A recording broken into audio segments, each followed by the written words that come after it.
Anime is a vast and varied medium, and if you're not already familiar, it can be daunting to find something you might be interested in watching. This is a podcast where three average anime enjoyers introduce their uninitiated co-host to their favorite anime touchstones, so he can join them deep in the Weebs.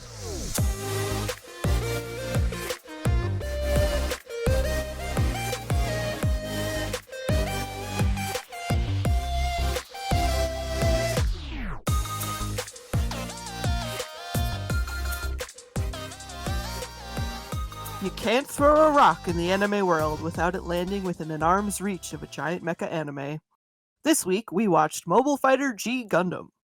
Commonly referred to as G Gundam, this is a 49-episode 1994 Japanese animated television series, and the fifth installment of over 50 in the long-running Gundam franchise. The English version aired on Toonami in 2002. Commemorating the 15th anniversary of the Gundam brand, G Gundam was produced to reboot the waning popularity of the long-running franchise. It is the first Gundam series with a self-contained plot set in an alternate calendar era from the original Universal Century timeline. Additionally, the show casts aside many of the conventions set by its predecessors and takes many new steps for the franchise. The series is set in the future century, where space colonies representing countries have agreed to hold an organized fighting tournament known as the Gundam Fight every 4 years to settle their political differences in place of war. Each colony sends a representative fighter pilot in a giant humanoid mecha called a Gundam to battle on Earth until only one is left, and the winning nation earns the right to govern over all the colonies until the next tournament. The events of G Gundam follow Domon Kashu, the pilot of Neo Japan's Shining Gundam, during the 13th Gundam Fight. Domon's mission is both to win the tournament and to track down his older brother, who is believed to have stolen the mysterious Devil Gundam from the Neo Japan government. We watched 4 episodes. Episodes 1, 23, 25, and 39. Not going to try to read out those titles, huh? I will when I do the summary. Okay. I was also expecting, and boy, were they episodes. So I am to blame for this on our list because this is absolutely a nostalgia trip for me. But I also figured acknowledgement of a can this be called an underground cult classic? Definitely a cult classic. But it is one of the dark horses of Gundam because this is one that really divides a lot of people that are Gundam fans. I can see that from what I understand of Gundam. Yeah, like it's the last time I watched this show, and it's funny, I forgot that this show was like straight up on daytime Toonami, so it would make sense that we swapped it into this tier. But watching it now after the context of watching like a bunch of older series and shows that came before it and just stuff that I had not seen at the time because Toonami was my only source, like the things this show is doing are kind of like wild in just like what it is pulling from and what it is like doing and the way it is like changing things while still being a Gundam and just like this is such like a like it makes sense that we put it in this tier right here, but also like to me it so clearly does not fit here. I'm just bewildered that this is a thing. As a reminder, the tier we are currently in is the daytime Toonami tier. Aptly named. So I'm going to have to lead with one little kind of question for Bob and then an elaboration on it. So Bob, why do you think this is called G Gundam? Certainly not because we're going alphabetical with the Gundam thing. Correct. Because it's a cult classic and I can see people in cults watching it. Oh, Bob, I thought you would have picked up in one of the episodes. It's called the second Gundam, not the lead, but the replacement for the hero's initial Gundam, Shining Gundam, is wait, God. That's what the G stands for? Yes. So can you guess what the Dark Gundam's name actually is if it weren't in English? I'll give you a hint. Still starts with a D. It's not the Devil Gundam, correct? Yes, it is. That's in Season 1, Episode 23, Destined Battle, Domon versus Devil Gundam. Uh-huh. Yes. Okay, so you were paying attention. I'm both proud and upset at you for ruining this for me. So, some Gundam series, I think really it just boils down to the follow-up series to this Gundam Wing had some name changes, edited names when released in America because Walmart wants to sell model kits and certain Can't get theological religion groups in have. here. Mm-hmm. So, but I would like to give you some names, Bob, of Gundams. Gundam names that were changed for the benefit of more sensitive American audiences. So there was the God Gundam, which was changed to, in English, the Burning Gundam. Really? Yes, and as I'm sure you recall, Shining Gundam's primary attack was the Shining Finger. Can you guess the American version of what the God Finger was? Oh, Yeah. What? Uh-huh. The Burning Finger, which I'm gonna tell you, doesn't ever get old. There was the interesting. So the Dark Gundam and the Dark Army were originally the Devil Gundam and its Death Army. There were also some Gundams who appeared very briefly, maybe not getting the full name in the show, but one of the ones you see early on is, I think it's actually in the second or third episode, you see Neo Iraq's Gundam, which in the English dub was the Desert Gundam. Mm-hmm. In the original, it was less offensive. Less offensive than the Scud Gundam for the What? Scud Oh my missile. God. Yeah, Jeez. yeah. Now we also have Neo Canada with its, in English it was the Grizzly Gundam, which I still think is a better name than the original Lumber Gundam. Uh-huh. He had an axe. He had an axe. He had an axe. He had a toque. That robot has a toque. Yeah, Tukes in anime. What can you ask for? Or what can't you ask for? Here's the thing: if they called it Lumberjack Gundam, I would have been okay. I'm like, okay, that's a better name. But they stopped at lumber, Uh-huh. and it didn't have any plaid. And then there's there are other Gundams you didn't see, like Britain's Royal Gundam was originally the John Bull Gundam. Look it up. The Mummy Gundam, the Fourth, from Neo Egypt was the Pharaoh Gundam, the Fourth, originally. Mm-hmm. The Scythe Gundam was originally the Minaret Gundam. Master Asia's Gundam, which we first see him with, not the eponymous Master Gundam, was named in English the How Gundam, originally being the Kowloon Gundam, or Kowloon. I'm sure I'm pronouncing it wrong either way, and I Kowloon, apologize. Yeah. And then there's Neo Germany's Gundam, which Neo Germany is a lot of fun when you dive into the show.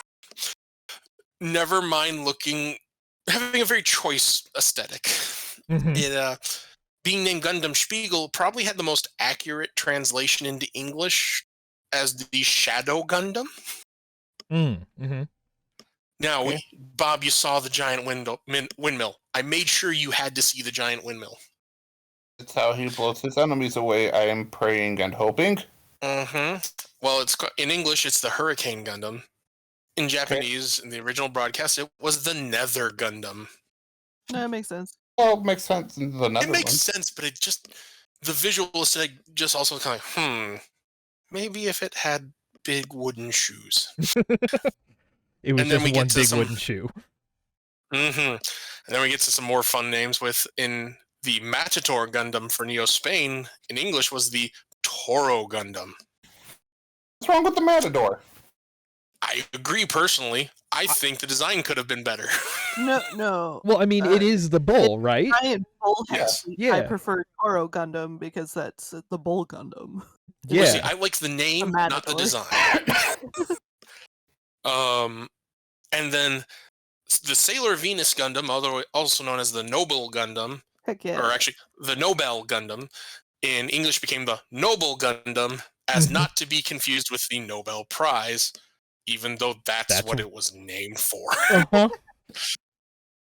And then one weird one, which you kind of visually see referenced, but you haven't seen yet, is what they have these 4 kings, which are essentially north, south, east, west, references to godlike entities of those directions, is the Heaven's Sword Gundam, which is a giant bird. And it was changed, and I think a better name, to the Soaring Raven Gundam. Still overly wordy, but definitely a change. So this is part of the reason I wanted you to see this show. Gotcha. It's just the chaos of it. Yeah, it is a mishmash of so many things. It's weirdly like, hey, passingly racist stereotypes the show. Like, it feels like it was an excuse for that. I have to believe there was a genuine earnestness and innocence towards it, thinking, oh, these are things these countries are known for, and not realizing, these are things countries are known for, such as the design of Gundam Maxter, which is, God, it feels like such a product of the 90s, but should have been made by an American, because it is boxing. It's also got 6 shooters, and it has football pads, which become America. big boxing gloves, and a surfboard that's a shield, and a football helmet. I was a little disappointed that his gun was not a 6-shooter. It is. It is. Technically. Is it? Yeah. I thought it It's was designed to look like a... Bob, I had the model. It is absolutely a 6-shooter. Okay. Let me tell you, that was a choice design, and it even has a muscular chest underneath its football pads. Yeah, it blows off his chest to reveal Gundam packs. Oh God. Everything about this show is so extra, but it's like I don't think there's a way it works without it. I mean, yeah, like the very first thing you see in the intro is like the part when you realize that, like, oh, the reason why, you know, when these countries went to space, they just took chunks of the planet with them. There's just floating islands in space. Which I both love and hate, that it's the laziest depiction of space colonies in Gundam ever.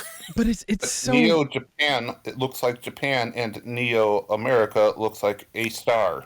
With importantly, the Statue of Liberty. They took it with them. We're not going to talk about Neo Mexico looking like a giant sombrero with a cactus on it. Mm-hmm. And the logistics of sending that through the atmosphere. I just think it's funny that all of them, instead of like creating new names for themselves, they were just like, no, this is Neo whatever. They saw the future, and now they all know Kung Fu. Yeah. It's funny that you say it feels like designs from the 90s, but like it really, like, so much about this show, watching it now, I'm just like, oh, this is aping everything about like 80s giant robots shows. Like it's just like, oh, this is Mazinger.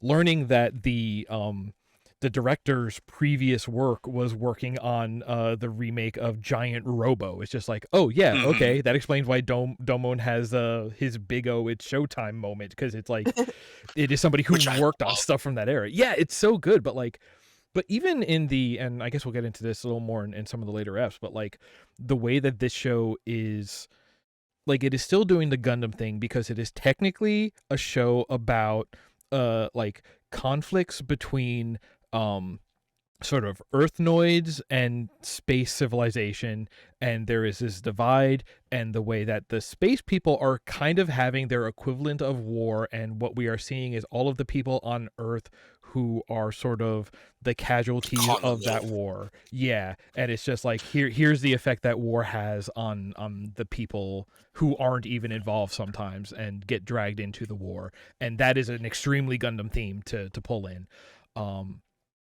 But it is also like, the show is shaped, and that's, I don't know why I use that word, but it is shaped like soap opera and high drama, and it is about who is going to change allegiances, who's next, like, evil twin hovercraft coma reveal are we going to have next? Spoiler. I don't even know if I'm spoiling, but it's just like his name is Schwarzbruder. It could mean anything. Yeah. Oh God, you're right. Oh, I was gonna get to that. Oh yeah, that's on my short list of things to hit. But like, you know, but straight up, like doing the Racer X thing from Speed Racer, doing the calling it the God Gundam and the Devil Gundam is extremely like a Mazinger Get a Robo thing to do. Calling like just the master and the way that they fight, and like the fact that like, you know, and we're definitely going to end up talking about their shrink wrap sequence, but that is a like Sailor Moon, magical show transformation sequence. Yeah, I was gonna say it's just a magical lingering girl. butt shot. Yeah, like this show is actually pulling so many pieces from a lot of shows of an earlier generation. But this show came out in like what, like 96? 94. 94. Yeah, so it's just like it, and it's an example of one of those shows that like if a show today tried to do like a Mazinger kind of show, it would be like it's going to do all of the things from that show and be like clearly like, oh, they're doing this because this is what that show did. They're doing this because this is what that show did. I feel like this show is doing all of those things, but they are doing it the right way. They are making it their own. It stands alone if you don't know the source material. Which is absolutely to its credit. Like it is being one of those shows on its own very well, whether you know that it's pulling those pieces directly or not. To your point, 2 parts. This is the first Gundam series to not be Universal Century. Right. And in doing so, being its own thing, it is the ultimate equivalent of any song mashup of anime. At the time. It was because you've got a whole bunch of things we're going to touch on like where it's drawing its references from, and yet it's like, okay, I want to take all these toys, throw them in the sandbox, bury them in the sandbox, and draw it out, and it's actually something different to its own credit. It is definitely a product of its time, and this is one of those shows though I absolutely want to be updated visually, and then maybe have some of the dialogue updated and kind of buffed and smoothed. But ultimately, I still want to see this again, if only to reintroduce it to another generation. I see. That's the thing. I don't know if it would play like the fact that somebody from the era of the shows that it's aping on, like it's a product of its time, but like. I don't know. I actually think it's still play. I think it's really good. I think like it. I think the thing is like I think if you did it like it was done, it would play. But I don't think you could do it. I think right now the way people make stuff is just like, oh no, like because like they did the remake of Sailor Moon. They did Sailor Moon Crystal, and like it was garbage. Like you would end up with something like that. Like that. I don't think anyone is able to do that right now. Like, we'll see how this Trigun goes.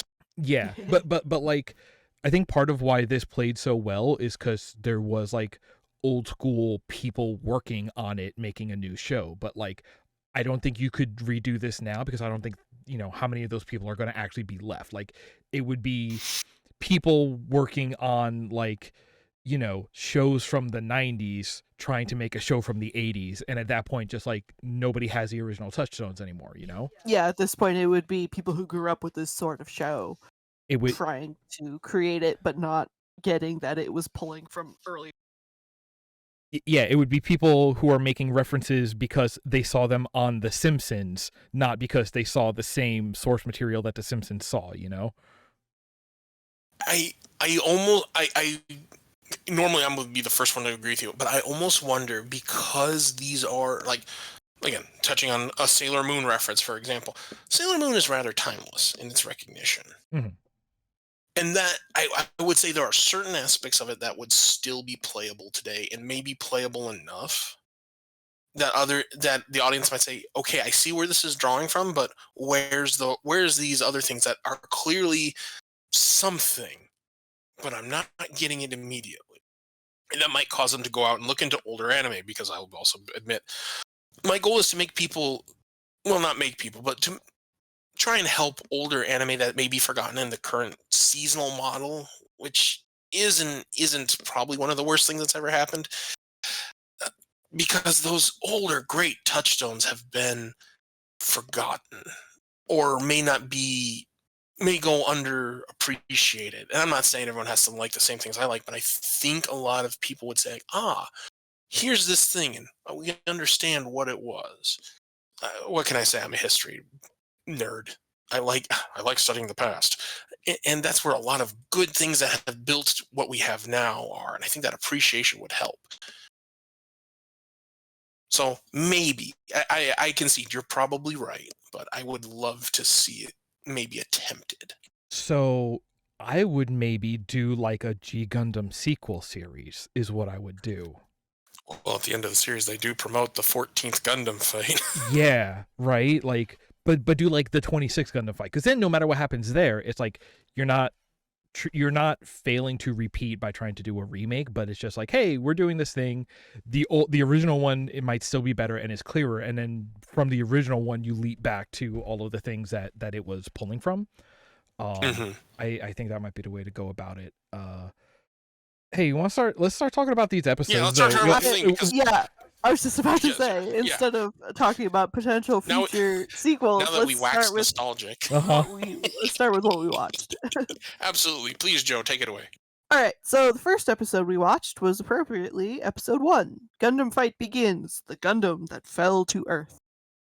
The Gundam fight is about to begin, and Domon Kashu and his childhood friend and support crew Rain Mikamura arrive on Earth after the Shining Gundam has unexpectedly veered off course and crashes in Rome. As he proceeds to show people a photo of a man and to ask if they have seen him, he runs into trouble involving the men of the local mafia boss and Gundam fighter for Neo Italy, Mikolo Chariot, and 3 children. After Mikolo kidnaps one of the children to provoke Domon into fighting him, Domon saves her and rises to the challenge. In the ensuing bout, Mikolo and his Neros Gundam are defeated and disqualified from the tournament. So I've got to do the thing. I've got to ask the question that probably should wait to the end. Is this a banger or is this a bop? Until you guys mentioned that this was made in '94, I genuinely did think this was a show made in the '80s because that's what the music evoked to me. Oh yeah. Yeah. And yes, each intro there was some variations later on, but I'm just going based off of the episode 1, and I can't say that I enjoyed it. It was pure '80s, but not anything that made me nod my head in a musical fashion. This might be like a specific subset of belters. I don't think this is a banger or a bop. I think this might be a belter, because when you get to that point of Shining Finger, like a lot of 80 songs were belters. Did you watch it and dubbed? Yes, when it was available. It's not available currently on streaming. Yeah. I watched it subtitled, so I don't remember the Shining Finger part. Everything was in Japanese until the end. No, the Shining Finger is said in English. It's in the stinger. Yeah. Yeah. Really? Yes. Oh, It's okay, Bob. It's ignorant American here. Ignorant American. Here's what I put for mine, because that was the very first note I made on all of this, and like, I feel like this, regardless if it's a banger or a bop, I feel like you listen to this at the gym or going for a run, doing something. Yeah. Doing something active. I can see that.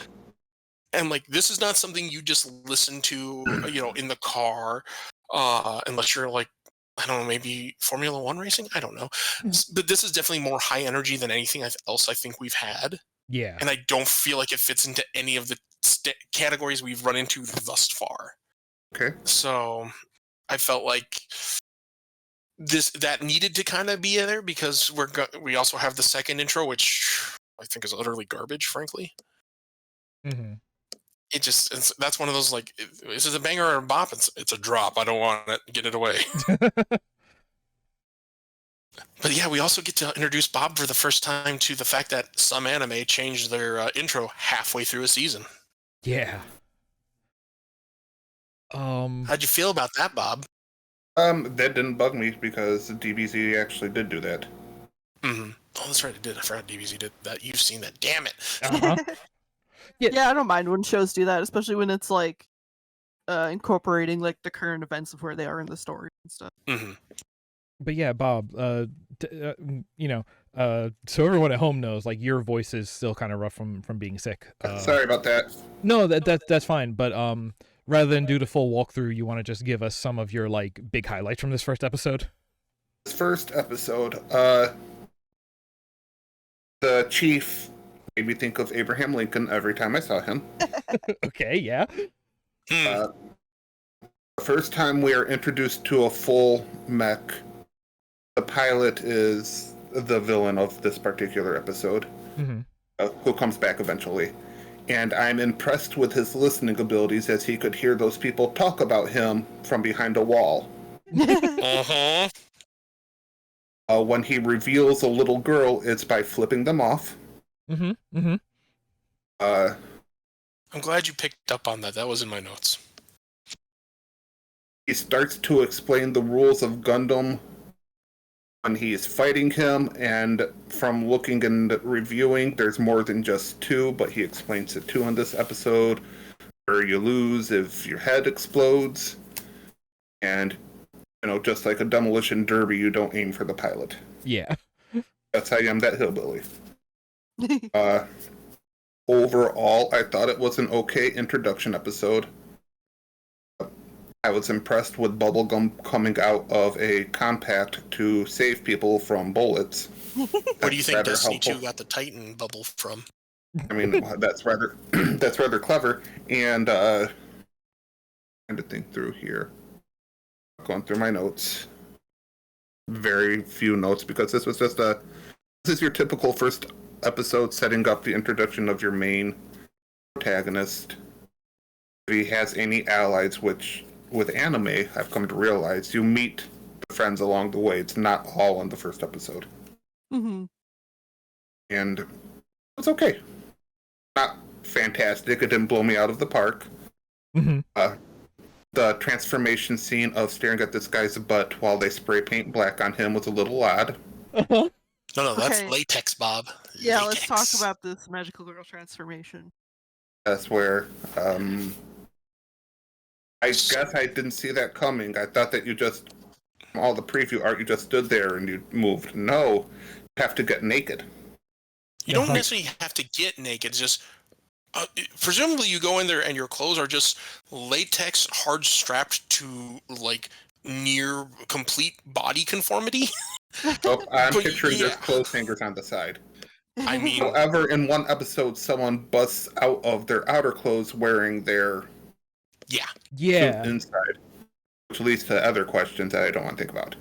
Bob, let's just put it this way. The science they're in not this is wearing very underwear. soft. I mean, it makes sense to me if you're doing like a full body neural linking thing, like to have it be that skin tight to like catch all the motor controls or whatever. And also My the question- there's the element that I don't think is directly explained in the episodes we watched, but there is like pain feedback that the pilots receive, like pain, and also like, I guess if they're climbing upstairs, like the suit is how there's giving feedback of like, oh, your foot landed this higher up because of stair. Like there's a lot of questions about the internal of how piloting a Gundam works in all of these series, but this one especially is just like, man, there's a lot of like feedback required for the concepts of like the human body will mimic the Gundam body like directly. Yeah. I feel like one of the other early episodes mentioned something about the force feedback. I mean, and I they don't visually, remember, they definitely but yeah, it's visually visually like there. represented it.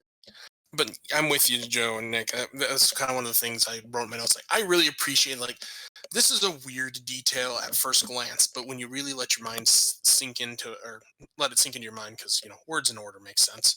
I agree. It makes perfect sense if you're supposed to be communicating and get one-for-one reaction and motion. Regarding the force feedback, my only question is, accounting for like having to climb or step over something, is there like some kind of like hollow projector or force field projector that just kind of allows you to account for that? Are there like moving pistons in there that like push up No, parts of it's your not platform? like Pacific Rim. Like it's And, just I mean, They he show the probably computer screens. Yeah, like I would guess you get the feeling on your foot or whatever, and then it compensates. Well, my thought is like if I feel something on my foot as I'm pushing down, but I don't see it, I think my foot's going to keep trying to go, and that's why I'm more or less saying like, at what point I'm just I the imagine there's science that special will never. training involved in like. Oh, I'm sure. Yeah. That's what I say. Like Correct. the hand wavy of it is fine. It's just my mind did linger on the like. I wonder what kind of training in science went into this, because it's an interesting thought, by all means, and that's kind of why my mind derailed. Like, true VR. My question has always been, if the robot falls on its back, we then cut to inside the cockpit where the fighter is laying on their back on the floor. But if the Gundam is on its back, then now the back wall of the cockpit is what's going down towards gravity. So what's going on? Or is the inside cockpit bubble... Oh, does it rotate? Yeah, it's a gyroscope. Yeah, like it works like a Ferris wheel bucket in that like it swivels and down is always down when you're inside. So I'm gonna ruin that idea for you that it's a gyroscope, because here's the thing: they have in this series what's called core landers. Core landers exist in other Gundam properties, but the reason I bring them up here is they also serve as cars. And when you typically see core landers appear, they incorporate into the machine. In this case, the vehicle will flip up, usually becomes the Gundam's backpack unit, and the cockpit enters where whatever that sphere is. So where's the seat? How is that a gyroscope? What is the science here? The science is it's an anime set in some sort of sci-fi future, and just go with it. Yeah. Like, and wavium. I mean, yes, but it's just kind of like, some of these mechanics, when you let your mind linger to, I was like, wait a minute. Oh yeah, no, I love doing that, just kind of going on thought exercises.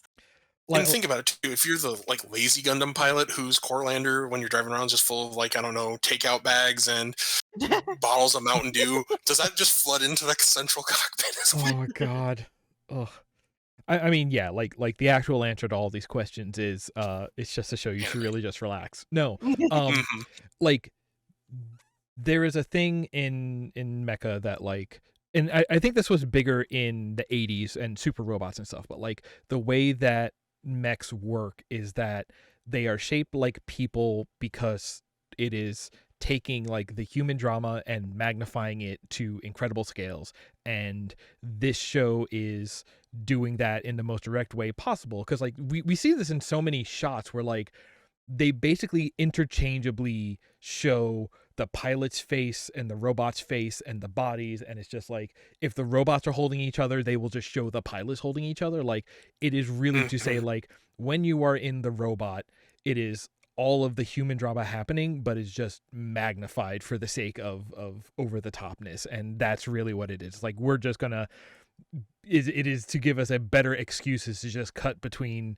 like so that way when we can show the pilots and not just have them sitting in a chair the whole time, they are as like active and can be shown just as much as the robots themselves. And it's a really cool thematic thing to do that like so many shows from, mecha shows from the 80s would like kind of do, but did have the thing of just like, but they're always just, pushing the lever harder. But this show is just like, no, when the robots hit each other, we're going to show the people showing each other, because that is the thematic parallel that has always been a part of this. Oh, absolutely.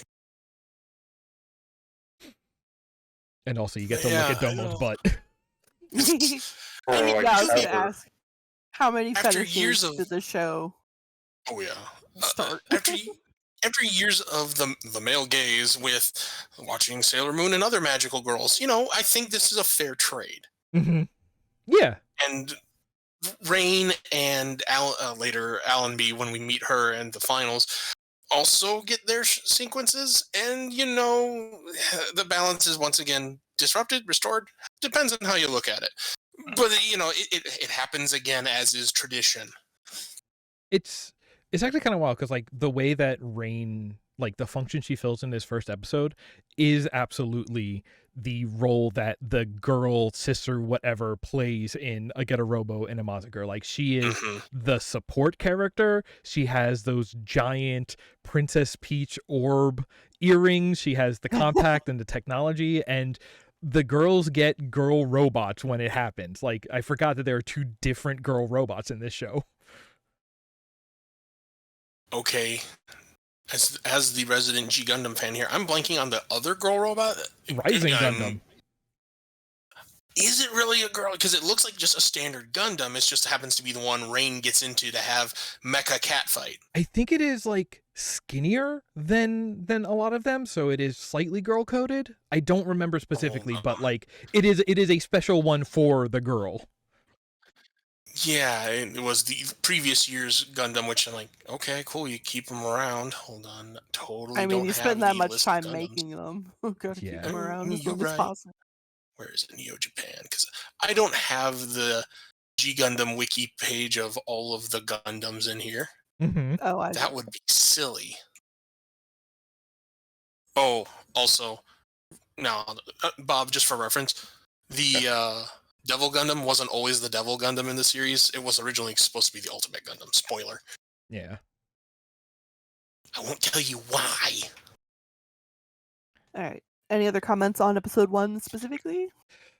I love the commentary on Earth and how very true to life and very real of, hey, what do you know? The rich and essentially the 1% totally don't care about the Earth and are just trashing it for their amusement or whatever.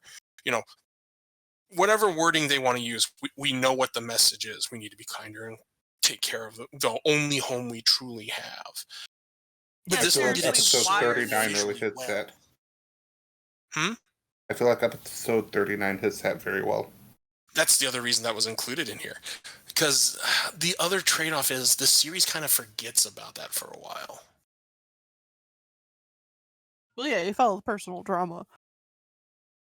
It's like when they actually get to Neo Japan at one point, that kind of picks up again a little bit, but then we get forward tracking a character's motivation, and we see, that's why you're doing this, and like, this is I love good sympathetic villains, and for as campy and cheesy as this can get, Master Asia is a great character.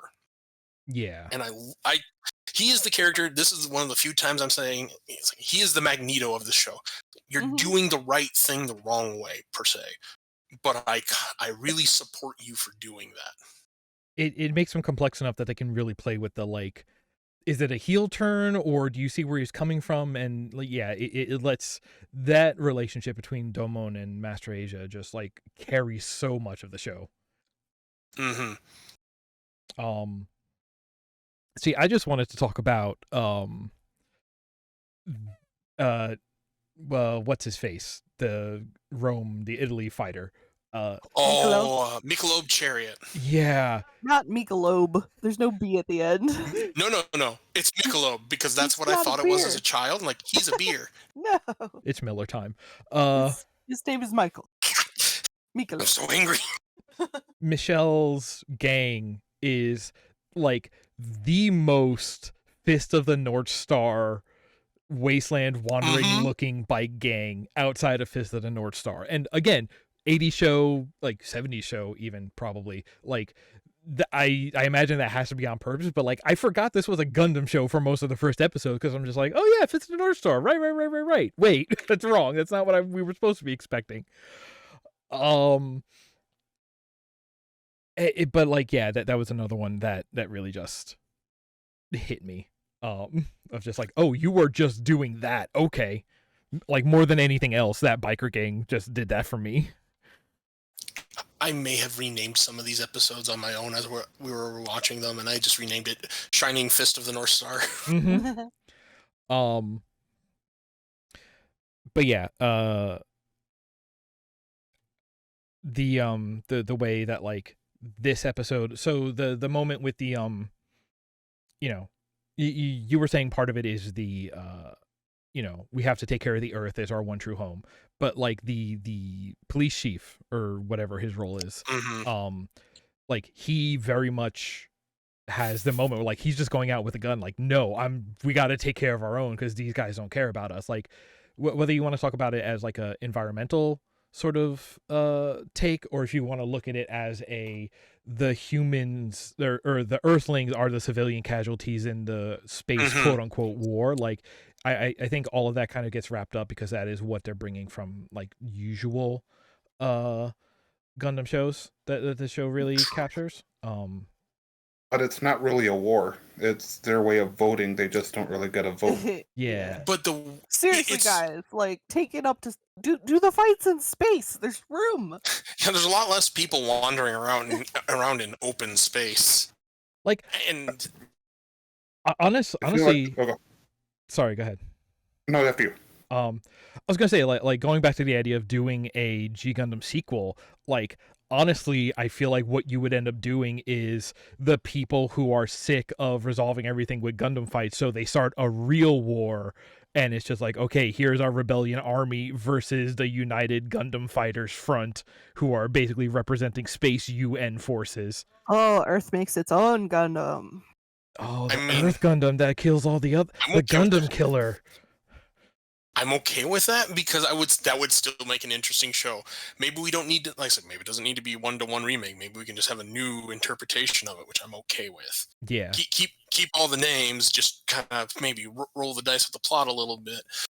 But yeah, there's a lot to work with here, and I feel the human collateral of it definitely is carried on in several portions, but I feel like this Gundam series really kind of does it better than a lot of others because, in Universal Century, Char's rebellion isn't really that altruistic. It's initially, some people killed my parents and I just kind of went off the rails. Yeah, it's the regular Gundams usually do this a lot more nuanced, and they play like they do the thing. Like we have these big like forces, these sides that we're trying to play like sympathetic villains to the grouping of them. This show it can present it a lot clearer because it's just like, yeah, everybody in space is kind of a jerk, and the Earthlings are the ones sort of getting the short end of the stick. Well, I mean, you can also, again, we say everyone in space. It's like, let's be honest, they make it very clear. Who's in space? Not the pores. Yeah. And what was that recent Ben Affleck flick that I'm told, Elysium, wasn't it? Yeah. That kind of made me think of that. And I'm like, this is it. All the riches are up in space, sending all their crap down here for the rest of us to deal with. How true to life.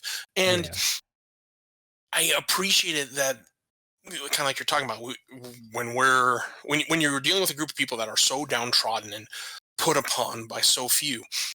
Also, do you mean Matt Damon? Because that was a Matt Yes, Damon thank you. Oh my god. Matt Damon. Listen, they're interchangeable.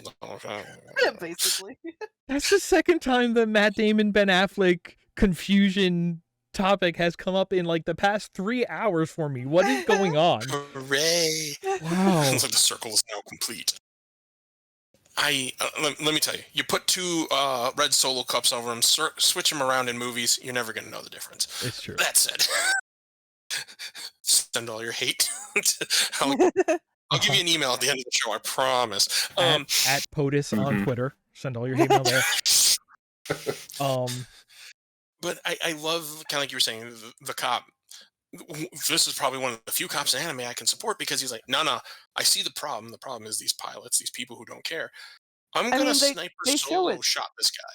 They show it pretty like blatantly with the town being almost completely rubble and destroyed, and all these, it's Rome, so it's all these like really notable monuments and stuff are just completely destroyed, and then the mansion that Mikolo lives in is like this pristine rich person house. Yeah.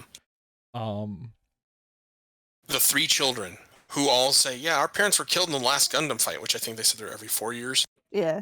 What is it? This is the 13th one, and they've been living under the system for 60 years. Yeah. And it's just like, woof. And this is just what we're seeing now is an escalation of everything that's come before, in the sense of no one's coming back to fix these things. Everyone's leaving the sandbox wrecked. I mean, that's kind of the whole thing about like the Olympics and Yeah, Olympic actually. villages. You should say that Yeah. because I love that Olympic allegory of it's the Olympics with giant robots. I'm like, this is actually the only way the Olympics should ever be is with giant robots. Oh my god, I want to see the video game, the motion-based video game that is like just an Olympics game but with Gundams. It'll be like Sonic, Like Wii Sports, but with yeah, Gundam. the Sonic and Mario at the whatever Winter Olympics, but it's Gundam and Mazinger at. Oh, that'd be pretty good. Big O at these javelin throw. Right. And sort of like last thing before we go on, we're introduced to Domon. How do we feel about Domon as like a main character and his introduction? Because I thought it was kind of interesting that like he gets painted as like, because like we had Vash, and we get that Vash was sort of the like secret savant kind of thing. We had Yusuke, who was like just sort of like a garbage kid, but he has this like kind of pure heart and kind of lucks into stuff. Here we have Domon, who is like just kind of a savant. Like it's weird to have a show that introduces our main character who's just like he's just cool. Like this is just a cool guy. Like he's a cool guy, but he's also a dick. That's part of being a cool guy. Yeah. I mean, for various definitions of cool. Oh, I'm talking like cool as in the trope, the Japanese anime trope of the cool character. And to that point, yes, it's just, I remember thinking, oh man, he's really cool when I was younger and, sophomore year of high school. Mm-hmm. And it's just one of those, like, I look at him now, like, Rain needs to, like, hit him once or twice. Yeah. Just cold slap him. And that's one of the reasons I also wanted a readaptation of this. Rain got done dirty because the showrunner was actually not her biggest fan. Sure. And I'm like, man, it shows, but it's like I would like to see her redone because Rain gets walked over, and I mean, as is tradition for some of these kinds of shows. Yeah, like there's something fitting about that. Yeah. And like I remember this through some rose-colored glasses, and this is probably one of the only elements that really kind of destroyed those for me in a sense, because I saw them like, man, Domon sucks. I remember why I like Bolt Gundam more, the Russian Gundam, not just because it had a flail. Yeah. A flail that came out of his shoulder, but it's just like, man, Domon's a prick. Even at one point, Neo Russia's pilot, Argo, he's just like, hey, that wasn't cool, dude. Chill. And it's like, and I'm a space pirate. And it's like, yeah, you're being a real dick to this person who's literally stood by you through thick and thin. Not cool, dude. And and we find out later on when they have that conversation, but she's just very happy this episode, and he's very, I don't know, he's very direct. He has a point like, in C he wants to go for. He's got shit he wants to deal with, and that's what he's focused on. And he has to find Kyoji. Yeah. It's like, I'm a fucking Gundam pilot. I have personal shit I'm working on. It's like, I don't have time for your shit. How old is Domon canonically? Since I still I looked the wiki up, give me a second. I'll go back to his Gundam and I'll do this the backwards way. I think he was in his 20s. Yeah, I'm gonna say like 22. My guess is between 1 and 100. Uh-huh. The only number I have is that he spent 10 years training under Master Asia, so... And I think that's why I think he's one of like the older like Gundam protagonists. Yeah, that could also make sense too, actually. I'm not, but don't quote me on that one.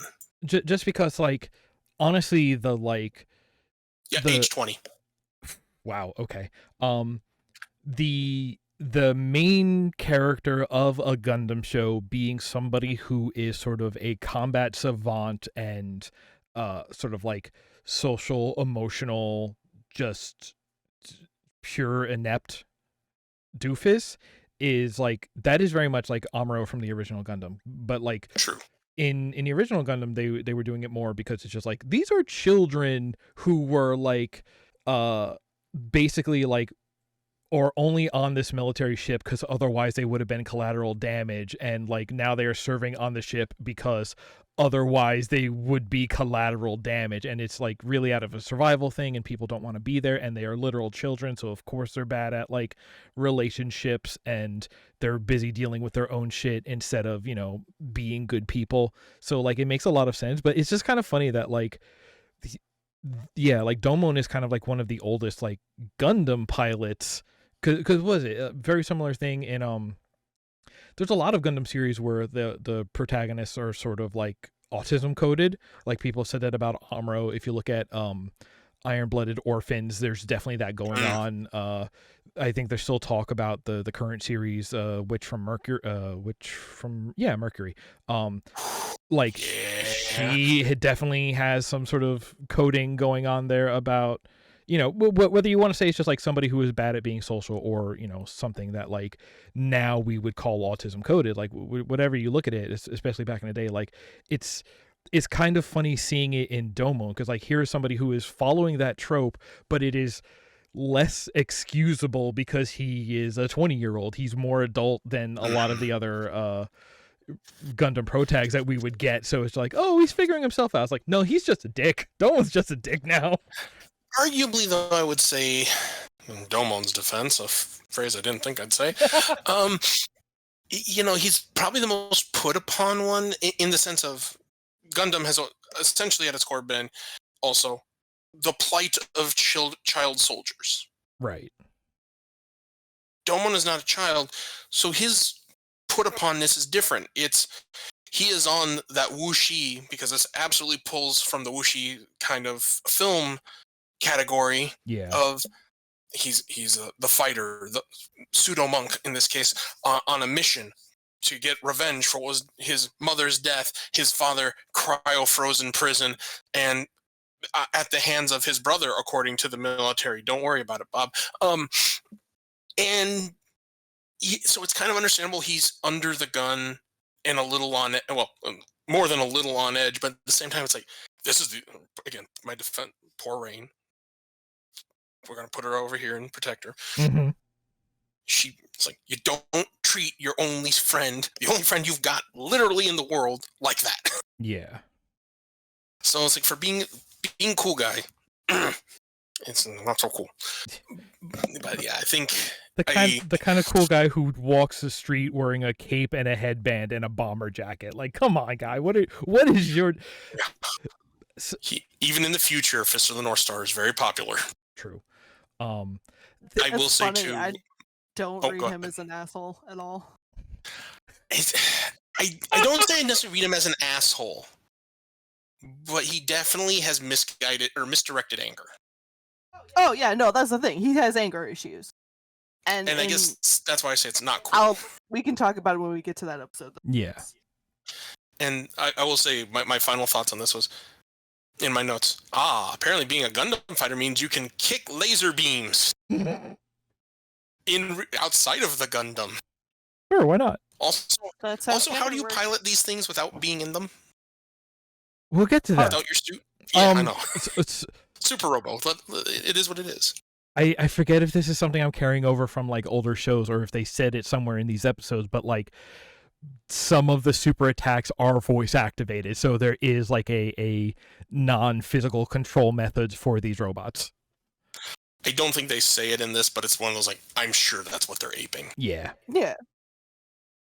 I got a kick out of it. It's one of those things, like, I didn't think of it when I watched it years ago, and now I'm looking like, wait a minute. Mm-hmm. Episode 23. Destined Battle, Domon versus Devil Gundam. Domon stays behind to fight Master Asia and the Devil Gundam. The scientists in Neo Japan debate about sending the God Gundam down to aid him, as it was supposed to be reserved for the finals. Master Asia relentlessly attempts to get Domon to engage Super Mode by inciting his rage. Schwartz Bruder tries to calm Domon down, eventually leaving the battle, thinking that by fighting alone, Domon will regain a level head. His gambit fails, and Domon's anger wins out, and he goes on rampage, making him an easy target for Master Asia.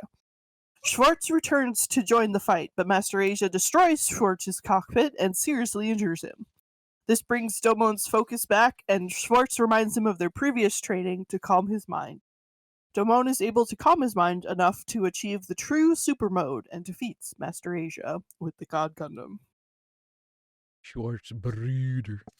Yeah, so He's I don't know if brotherly. you are familiar with German, but Schwarzbruder literally means black Hold on, wait. brother. No, I was gonna say make Bob guess. Oh, Oh, I would Like not have had that as a guess. this is a Darth Vader situation. All I know is that guy laughed a lot. Yeah, Kyoji may or may not be completely out of the building, despite being physically present. Mm-hmm. I mean, you look at him and, God, folks love standing on top of their robots. That is such a super robot show thing to be doing. It is so weird in a Gundam show. In their shoes. It is the original T-pose for dominance. At one point, he shakes on that thing, but nope, he's good. He regained his footing. Well, you put magnets in the boots, Bob. I have something to say, so I'm just What, going to like stand up Star here Trek? and yell at you. Yeah. And Well, then clearly, it's the same way this thing can be operated without the pilot actually inside it. Clearly, there are speakers somewhere, broadcast speakers built into various parts of the machine. Clearly, that was an engineering choice. Mm-hmm. with the Super Gundam ears for the other person listening. Yeah, Master Gundam does have a couple flaws in its design at IMO, but I still love it. God. I love that its little vernier wings become a cloak. It can just kind of hover around in. It's like, yes. All Darth Vader style, and it makes me so happy. Speaking of Darth Vader, my impressions of this fight was basically of the Emperor urging Anakin to get angry and come to the dark side. Mm-hmm. Wait a minute, hold on. Are you telling me George Lucas ripped off G-Gundam? Oh. No, I'm saying it's like a common theme, but it definitely was very evocative of that cultural touchstone for me. I like my analysis. But no, you're right. You're right. All I was thinking the whole time is, do it. Something dark side. And I was like, yes, do it. Do the whole dark side. But it's, again, later when we really understand what Master Asia's plan for Domon and the Devil Gundam were, do we really understand why he was really pushing this? And it again, once we get that, which is past what we watched for this particular episode, it really recontextualizes a lot of what Master Asia was doing. Mm-hmm. Other than saying, get angry. Mm-hmm. That was like the easiest script for him to memorize. For some reason, I looked so hard and I couldn't find just a clip of that in the English dub. And it worked so much better, in my opinion, if I'm remembering it correctly, because the human memory is an amazingly inaccurate thing. Uh-huh. But for some reason, it stands out in my mind. I remember it being not just in the English dub, him saying get angry and all the screens popping up, but almost kind of like stereoing all on top of each other. So you have them all kind of slightly out of sync saying it. Yeah. So it would actually have that kind of impact. Now, I said, again, my mind could be betraying me in its accuracy on this, but even if it didn't, another good reason to do a remake of it. Because that kind of psychological warfare would be great. And I know, Bob, you missed how we got the band of the top 5 countries of Japan, America, China, France, and Russia, if I remember correctly in that order. I believe that's right. Yeah, I believe that's correct. Because that's, those are the main people in the next episode we watched. And then also their best friend, Germany. I can't imagine why Germany would be such good friends with Japan. It's just so weird. And that the German pilot is really just a badass ninja? Wearing a clown He outfit. was very Power Rangers. Mm-hmm. Yes, it was, and I loved it. I love how it's just like, wow, this is completely different than any other Gundam. Do it again. Everyone else has black latex coming down. He's like, oh, what colors do I want today? This one. Should be good. Like, I'm wearing the flag.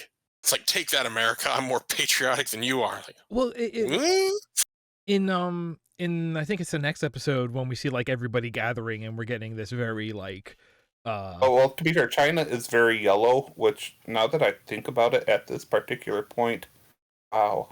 Uh-huh. Yeah. There were some choices regarding that. There's some choices between that and some words Chibity uses. We'll get to that later, though. Yes. But everyone does have their latex in what again really feels like very like Olympics styled, like, oh yeah, no, these are our Olympics uniforms. These are my away game colors. Yeah. And like are a lot of them very black heavy? Yeah, but you got like Neo France, which is very like blue and white, I think. Oh yeah, that is true. I really hated Neo France. You don't like the Rose Gundam? No, I meant their uniform, but yeah, kinda, because that is a bulky accessory to have on one side of your machine. Yeah. And those legs and the hat. Them legs. Mm-mm. We're not on that episode yet. Yes, we're still talking about the one where you can't convince me that was not Goku for a bit. Yeah. So funny you should mention that, Bob, because for years since I first saw G Gundam, I said, this is their Super Saiyan arc. And I was adamant about that until we watched it again, and I was looking for my trivia. Would you believe, despite this series kind of being a response to a lot of the shonen anime like Dragon Ball and Dragon Ball Z, this was not actually a reflection on Dragon Ball's Super Saiyan? I'm sure it's just an example of something powering up or getting stronger. It's a reference to another specific anime, a completely different series. I'm sure Joe and Nick know. I mean, it could be many. Which one is it? It could be anything. Saint Seiya. Oh, okay. Oh, okay. Yeah. Say what? It's an anime on Netflix, Bob. Feel free to watch. That might be on your next list. You don't know. Oh. Seiya. Man, I had Shonen Jump when Saint Seiya started coming out in Shonen Jump. Lucky. That just made me but old. yeah. Yeah, it was a Saint Seiya thing. No, you're fine. It's like, even for the fact it's called the Super mode, like, Super Saiyan mode. God, I'm like, no one's hair gets longer except Noble Gundam. That's later. But and no one's hair, and like all the fins on the side of its head pop up and stick out. I'm like, yes, Super Saiyan. But it was Saint Seiya. I'm like, I have seen very actually little of Saint Seiya, but like what I have seen, like, you're right, and I never made that connection. She said, this came out in 2002, so in 21 years, that never dawned on me. Mm. Wasn't Saint Seiya also on Toonami at some point? It was, and I never caught it for whatever reason at the time it was on. Same. Huh. But yeah, I'm like, that makes sense, because especially when you look at the shoulder pads and like the Shining Gundam's helmet model or head mold, I can see it now because it has those kind of boxy but angular shoulders, like, and the armor. Like, no, this makes sense. Like, all those years of just calling this Gundam Ball Z have just gone out the window. I mean, yeah, it's another one of those cases of like everything kind of not like parallel genesis, but it's just like, everything that you know it from, you're seeing the thing that was referencing something else from earlier, and it's just like, well, it all goes back. It all goes back to Beowulf or whatever. Yeah. Well, I mean, this is Olympics, so it has to go back to Rome and Greece. And Yeah. I mean, there's literally later Heracles Gundam. Mm-hmm. No, Zeus Gundam. I'm sorry. I was looking at the list of Gundams for Neo Greece. Yeah. So I think this is the episode. Like, so you picked out the ones for this one. And I gotta tell you, it was killing me to watch the show this way. But because like when I said this show does the soap opera thing, I do mean that as like I don't mean that as a way to put it down. You mean as a compliment? Yeah, it does it well. I get what you mean. I don't know if I mean that as a compliment either, but it is a thing where Okay. like it is, the show is structured so that like it goes on for a long time and maybe not a lot happens. Because the thing is, like, before this point, at least in my memory, this show is almost like a fight of the week kind of show. Like, it feels more like a sort of Dragon Ball Yu Yu Haku, like a more straight on like shonen anime, where it's just like, all right, who's the fighter of this week? Especially, you know, the first dozen episodes where they're building the team, you're meeting somebody new every week. But while you're doing all of that, you're also getting this little drip feed of like, oh, we beat Master Asia. Oh, we learned this about the past. Oh, we learned this about the, you know, what's going on with the Super Saiyan system in the Gundams. And it's just like, it is, the way that these shows work is you get drip fed a lot of small facts and a lot of things that feel like it's not moving fast at all. But it's all of that stuff that makes these big episodes land. That makes like because like, watching it this way, like, we completely skipped over the fact that like Master Asia is introduced as like hey, it's my old buddy, it's my old mentor, hey, what's going on? And then he has a turn, and it's just like, without all of that stuff, like, I can see why you would you would pick an episode like this, because like there's stuff going on. We see, you know, we do get stuff about his brother and the other stuff going on, but like without all of that build up in the middle, like, this, like, you get none of the fun of the like the collision, the collision of all of those elements, because it's just like, all right, it makes this episode feel like a lot of noise rather than a culmination of a lot of like threads of drama and information, you know? Yeah, like, But Nick, it was. I learned this from you. I never show any finale episodes. No. And technically I haven't shown any yet either, because there's nothing too final about this, as you'll learn in the next couple of episodes. Yeah. Here's the thing, and I'm sorry to cut you off, Joe, but I want to address it and explain it, because this was painful for me to actually kind of machete some episodes out because of the exact reasons you're mentioning. Right. Because my short list was one of a couple episodes from when we first meet Master Asia, this, and then I really wanted to show 39, which we'll get to. And I felt like going forward, one of the reasons I chose the episode that we're going to talk about immediately after this one is because, like, okay, this kind of gives us a recap. Yeah. And I know it's kind of out of order for that reason, even though it's chronologically in order. But it's one of those, like, this is my mea culpa. Yeah. As it were. But I wanted to show this because it's like, okay, I know one thing Bob said, I hate sudden power-ups. This wasn't, and it's implied here, but for the build-up of the series, and I realized I was running the risk with this episode, is it's not a sudden power-up because they're addressing it. It's been something they've known can happen. They state they know can happen, does happen, but trying to control it. This is the first instance where they're able to demonstrate the possibility of control for this character who is, you know, he's all anger all the time, trying to achieve peace. Again, that wuxi kind of mentality for filmmaking. And yes, it's the fight between Master Asia. It's a culmination of things. So I realized, even choosing that episode, was essentially, I knew what other episodes I wanted, but it's like, what do I put right here? And when I came down to it, I thought of what you said regarding Trigun. I'm like, let me stop and think, how did I really watch this when it was first on Toonami? Because my first watch through, I didn't get to see all the episodes in order.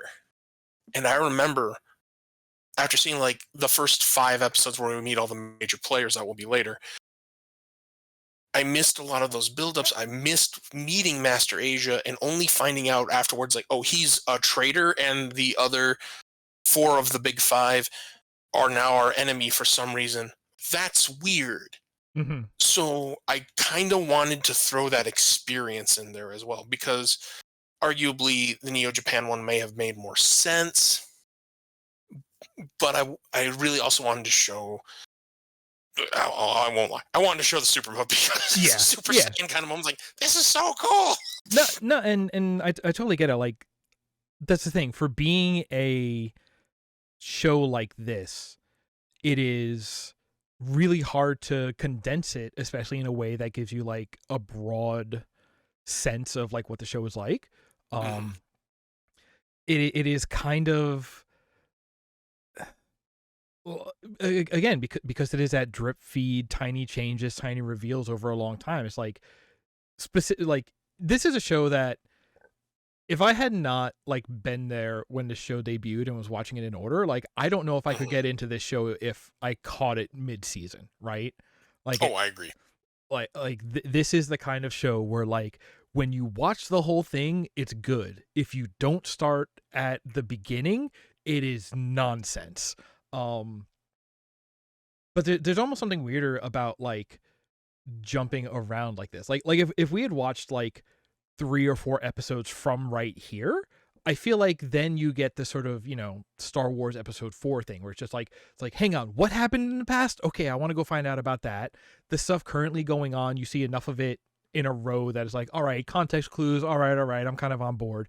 And then it still leaves you with that idea of like, and they're going to do more after this? What is that going to be? Wait, there's these other loose ends. So it's like, it would almost be better to catch like a chunk midstream than just like watching all of these. Is just like in nostalgia mode. Like, yes, I absolutely know these are great. We're seeing a lot of the good bits, but like, I don't know. Like in terms of like trying to pitch, this feels like the roughest way to pitch it to me. Even though it does show a pretty like wide cross section of the kind of things this show has. Like they are good episodes, but the best thing about these episodes is how long you build up to it and everything that leads up to them. It is telling the punchline without setting up the joke, I kind of get that. Yeah, that's part of the reason. Again, I chose this one when it came down to choosing this episode specifically. I'm like, okay, I want to leave a couple, like you're saying, a couple WTF moments. Like, what happens next? Wait, what came before? How did we get here?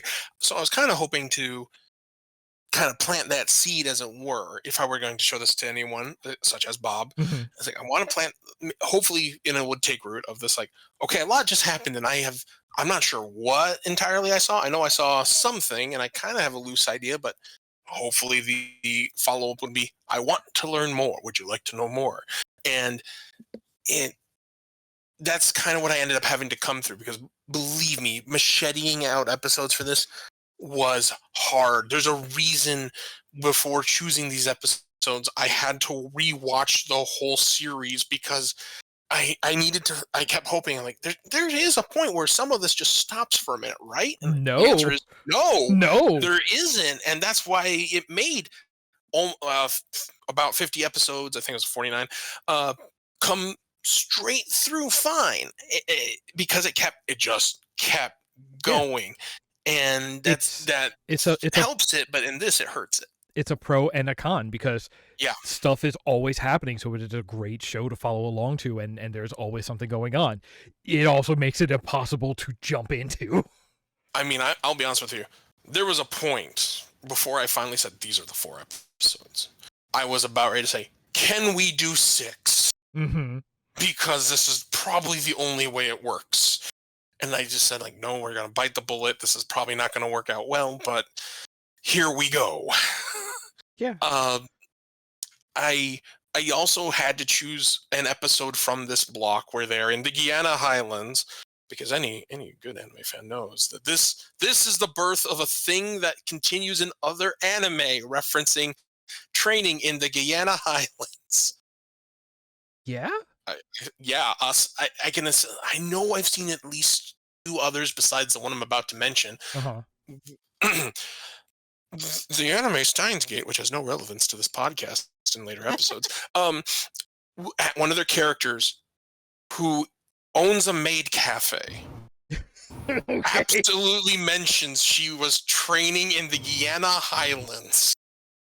And it's this weird kind of IRL pseudo role play they have with each other, because they're both kind of one's insane and the other one just plays off of it because she digs his energy. Okay.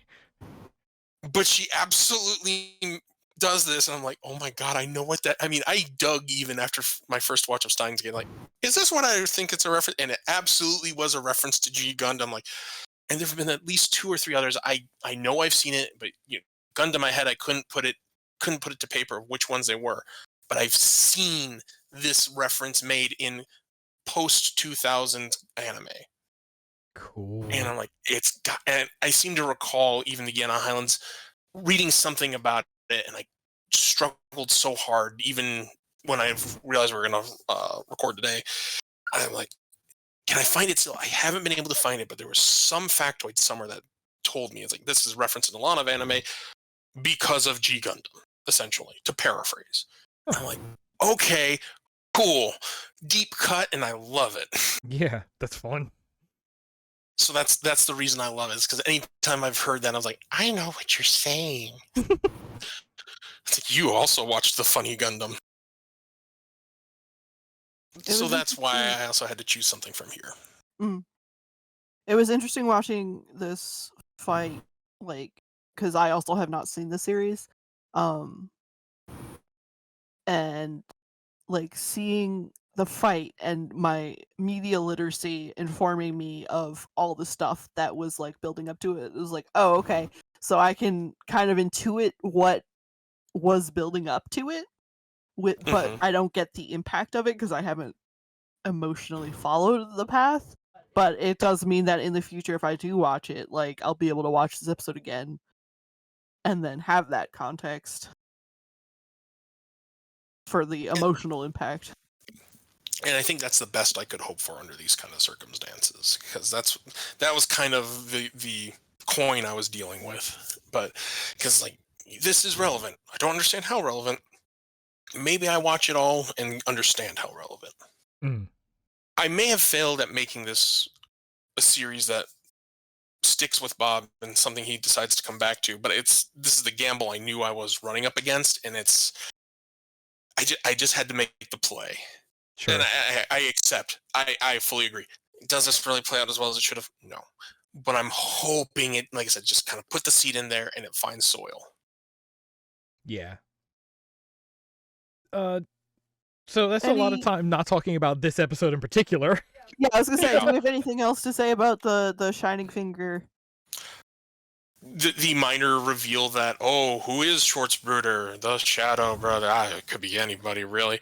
But also playing wait, Kyoji's over there, so who are you? What? Yeah, kind of giving Master Asia, like, the character who has been giving all the WTF moments in the show, finally gets one against him. He's like, wait, hold on, huh? It was such an enjoying moment. Again, something that it would be more appreciated watching everything that led up to this. I'm kind of getting that. Can we mention what the antagonists' goals are and why our protagonist is like fighting against them? Because I don't think we have. Well, I mean, arguably to this point, it's to destroy the world, as it's been told to us by the neo-Japanese military, and they wouldn't lie to us at all. Yeah, and well, I mean, Domo's kind of there. Yeah, it was something about, like, he's been told that his brother is the one who put his dad into life support cryostasis, and so he's like trying to like rescue and or get revenge on his brother from the Dark Gundam. Because his mom died when the Dark Gundam escaped, because his dad and brother were traitors to Neo-Japan, and that's what a good patriot believes. And also the Gundam fight is going on, but that's, we're only focused on the important things. Yeah, the Gundam fight is also happening, ravaging the planet Earth, the only real planet we can inhabit. I'm sure that had nothing to do with anything. No, also, in this fight, Master Asia does a no-no and attacks Schwartz's cockpit directly. Well, actually, this wasn't a sanctioned Gundam fight, and he was genuinely trying to kill him. Yeah, that's a no-no. Oh, that makes it okay. Yes, it actually does, because the villain did the villainous thing and didn't give any. It's just one of those, like, I'm not going to pretend this was an accident. I'm genuinely trying to kill you now. Oh, good. But yeah, like, trying to egg on Domon and make him angry. I just had Yoda in the back of my head going, fear leads to anger. Anger leads to hate. K2 just suffering. To be fair, it wasn't trying to get Schwartz. He was trying to get Domon. Yeah. Schwartz just put himself in the way. Yeah. Yep.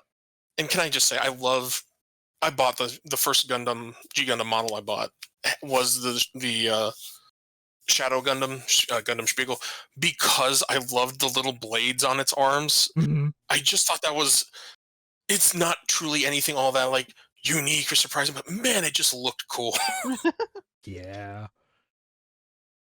But yeah, Right. that's essentially that episode. By the way, Spiegel means mirror. Is it mirror? I thought it was shadow. My bad. Thank you for It's correcting me and mirror. my American ignorance. My favorite Green Day album. What? Oh, Thank yeah. you for my ignorance? Or No, that was American Idiot. Don't worry about it. Moving on. oh, sorry. That joke landed whether it did or not. Uh-huh. Because that's what a good patriot says. Uh-huh. All right, episode 25. All fighters gathered. The final battles begin. The opening ceremonies begin in Neo Hong Kong. Domon and the others are surprised to see previously disqualified and presumed dead pilots back in the tournament. We get a recap of the Gundams and their abilities. Domon makes a declaration vowing to win all his matches in order to fight Master Asia. So, in this episode, we got a little bit more of the sense that Master Asia is working with the, is he a king? I don't know what you call him. The Prime Minister of Prime Neo Minister. Hong Kong, yeah. Yeah. Who is named after a very famous actor. I bet you can't guess who when they said his name. Wong. Yeah. No. Hold on, I gotta go back because I actually wrote this down. Oh, did I not actually get his real name? Anyway, it's supposed to be Chow Yun Fat. Oh. Okay. I forget. Wong Yun Fat was his name. There it is. I found my note. Okay. It was Wong Yun Fat, but it's named based and a tweak creatively to avoid any kind of direct reference Sure. to Chow Yun Fat. Specifically, the design also was carried over from Chow Yun Fat's movie or role in the movie God of Gambling. Ah, okay. Yes, I did my digging. There's a lot of like visual references to other films throughout this. Like the list was I'm ridiculously sure. long. Like most anime people are nerds. They love referencing Oh, yeah. things. Yeah. But yeah, I agree. This is like the first time we get the impression, oh wait, Master Asia isn't working alone with the Devil Gundam? Oh yeah, by the way, they lived. Uh-huh. Yeah. Spoilers for the episode in between. Like more than that, I do like that we get to see the like whatever Master Asia's allegiances are, we see them like start to melt a little bit here. It's just like, hold on, this is not what we agreed.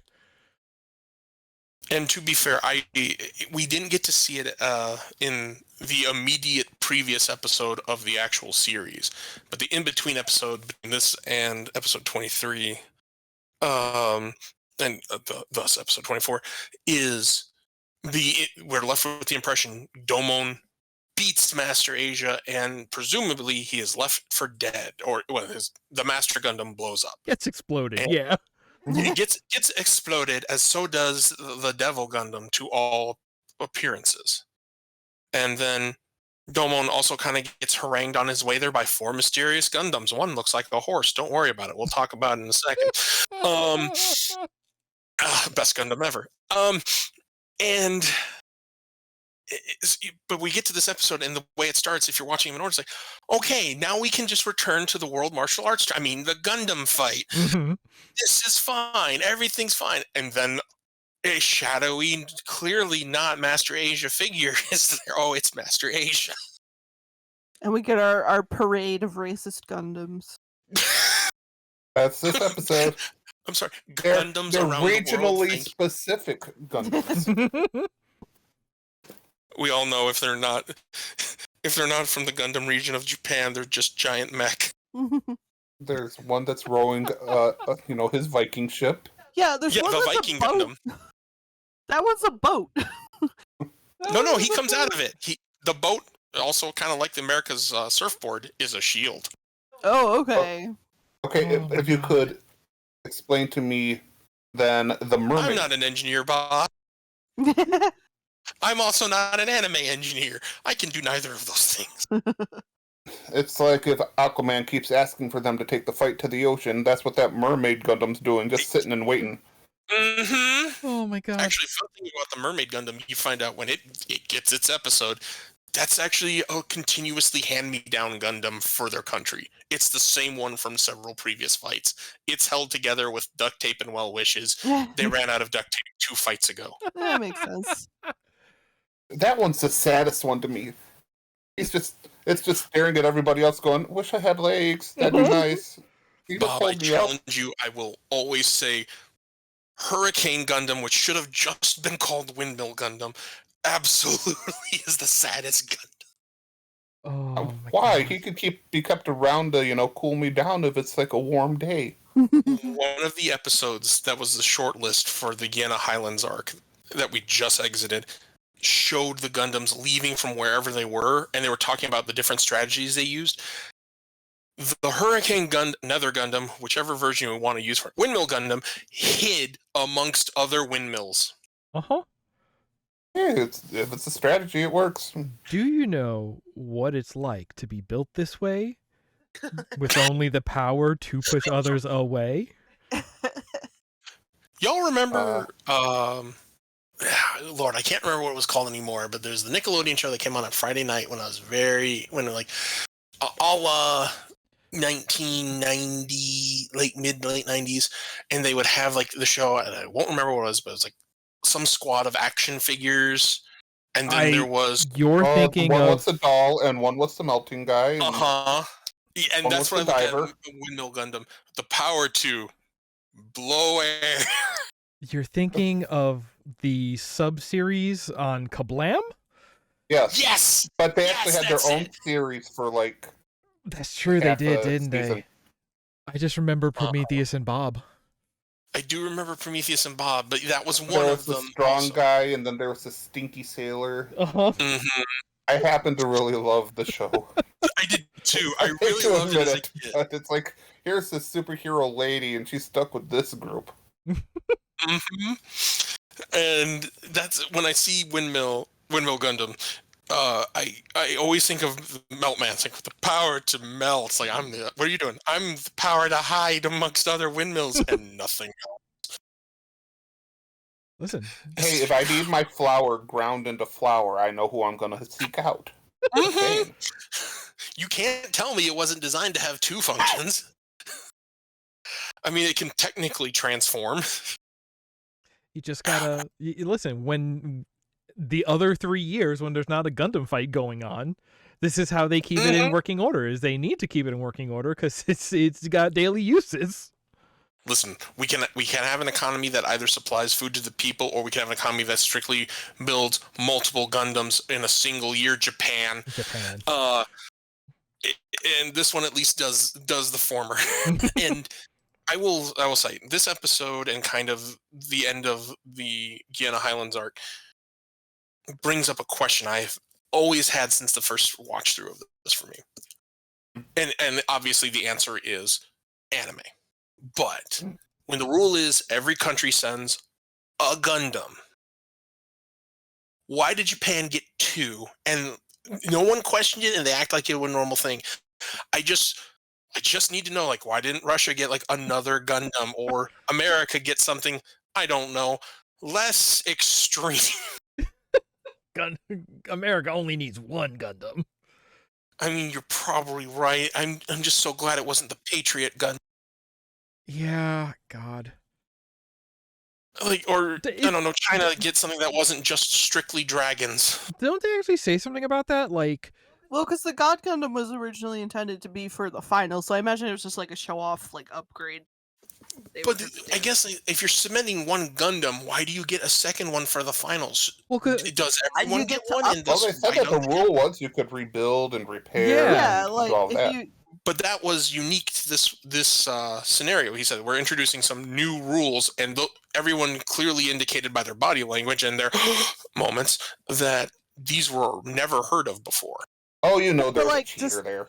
just in general, like, if a country, I imagine if a country is like, hey, we finally finished building like our new upgrade. Can we swap this in now instead of using our shitty old one? Like, I guess I imagine looking that at this from happens. the Olympics standpoint, I failed to see how that correlates. But Well, again, it's anime. I get it. I feel like you can make some comparisons to like F1 racing, because it's like you have two main cars because you're going to have two drivers in a race, but then I think you have at least one backup car. But then again, like, I don't know if I guess you can have all the cars tuned differently, so you can have like a sideboard car to swap in and out. In racing? I want to see a Gundam wearing rain slicks. What is it? Whatever tires you finish qualifying on are the ones you have to start the race on. Now, you see, I could have been okay with Neo America's Gundam being a race F1 car car? or a Humvee. Oh my god! Yeah, it's an F1 car or a Humvee. It's just one of the two. It's just a Megas XLR. We can call it the Colonialism Gundam, and then really kind of poo-poo it later. Oh boy! Yep. hmm All right, so this episode isn't much like plot wise. It's basically like, starting the tournament, introducing or reintroducing all the like participants, and being like, oh no, the bad guys are still here. You get to see a new cast of antagonists because we go back to kind of the Gundam of fight of the week for a little bit, while other side plot is still happening, and we still get, as the series progresses from here, Domon's development and use of the super mode, becoming more comfortable with using it, understanding what this power is, and fleshing out of other characters. Like, we learn Neo America's pilot, like any true American, is scared of clowns. I mean, at me, I dare you. So we get the other characters essentially get a chance to shine now that Kyoji has been dealt with. Sorry, Bob, you didn't get to experience 12 episodes in a row of Domon constantly yelling Kyoji. I mean, you've seen Dragon Ball. You know what it's like when people just in anime, when they just hang around yelling each other's names loudly. Except in this case, it was strictly Domon all the time. Listen, he's got a lot going on. He's got some anger issues. Court mandated Gundam fights. Listen, he's working on it. Yo, that's actually probably the best therapy for anger issues. We're gonna make this guy our Gundam fighter. Go. All right, let's move on to the last episode that we watched. Hold on. We got to talk about the most important thing about this episode, besides seeing all the new Gundams. We get to watch a Gundam ride a horse Gundam, piloted by a horse. Yeah. And that is the most extra well, I have ever extra. So that's the thing. We don't actually see that it's piloted by a horse in this episode. No, we you only just see see that him next episode. Ride a horse. We see By virtue of next episode, though, we know it's piloted by a horse. Which I have so many questions about how that works, but it just makes me happy. I'm like, so you're telling me I could have a Tiger Gundam piloted by just a feral Bengal tiger? And how does the horse even direct? I don't know, but I love the... Listen, we'll go into the next episode, and I will address that, because there's a thing in there that proves this horse is better than Mr. Ed. But please, go ahead. Let's go to the next one so we can talk about better than Mr. Ed. We'll talk about the best horse that exists anywhere. And this is going to be a fight, actually. I don't know. There is one other horse that comes to mind. All right. Horse fight ready? Go. Episode 39, The Ultimate Attack, Duel with Master Asia, aka this fucker again. Part 2. All right, so Hoon Saiki, Master Asia's horse, comes and delivers Domon to Master Asia. Wong hears of this and releases a Gundam head to kill Domon and Master Asia. The two fighters get stuck below ground until they find the surface. Master Asia teaches Domon the Sekiya Tenkyoken, and when they reach the surface, Domon disposes of the Gundam heads with ease. I love Sekiya Tenkyoken. It was... the look of it is a better attack than just the Spirit Bomb. There, I said it. The horse lures him onto a boat. Starts the boat. And then the boat go, and the horse just rides the boat back after dumping Domon off. He lands the boat, beats the boat, unbeaches the boat, starts the boat again. Shot. My favorite shot in any show is that horse the sound of the engine starting, Domon turning around, and just seeing the horse on the boat going out onto the water. Uh-huh. Boon Psyche is the best horse in all of anime, if not the best horse ever. I will take all fighters, and you will all be wrong Okay. forever. And fight. I'm going to say that the boat was electronically ran by Master Asia, Okay. Okay. and that Onyx is better because he can operate an elevator. Oh, Dare you? Onyx How dare you can't forget the pilot a horse from Gundam. Cowboy Bebop? yeah. The horse Onyx used can't the pilot a Gundam. elevator. Do we I know bet that? it Gundam's more could. complex. Do we know that? He got on the By elevator, he virtue got of off the the elevator on the existence- floor. By virtue of the lack of existence of Gundams, canonically, yes, he cannot operate a Gundam because But they not- don't exist. But not because he Therefore- doesn't have the ability, just because the Gundams don't exist. But to So this is there a extent, secret Boon Psyche can operate an elevator, I guarantee you. Is there a secret under theme of horse intelligence in anime I'm unaware of? I mean, There is I now. guess we could start a red Horse fredboard. counter? So I am now. There's a series we're going to watch later, starring Uh-oh. Kikayo the horse, the Okay. AKA Black King, which is weird because it's a lady. It's part of the canon. Oh. right. And That's another smart horse. I am currently re-macheteing the episodes I was going to choose for that series, specifically to now center it on to make sure we get to see. Horse. I'm sorry, but the best horse in anime, Kikayo. Oh, This- fight this is- on.